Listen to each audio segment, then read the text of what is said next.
U.S. President Joe Biden and U.S. House Speaker Kevin McCarthy were cordial heading into their Monday night meeting at the White House.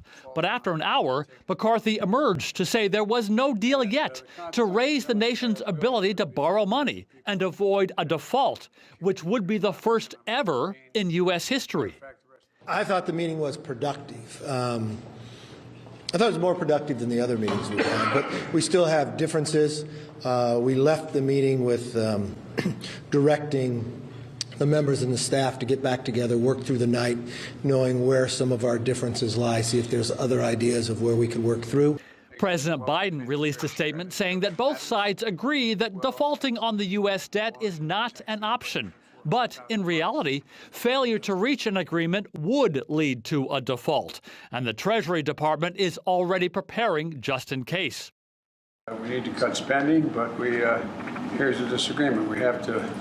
I think we should be looking at tax loopholes and making sure the wealthy pay their fair share. I think revenue matters, as well as long as you're not taxing anybody under $400,000. And so we still have some disagreements, but I think we may be able to get where we have to go. We both know we have a significant responsibility. There would be painful cuts in domestic programs. A default could also rattle markets around the world and lead to a recession. The Republicans are demanding that the White House cut or limit future spending on domestic programs.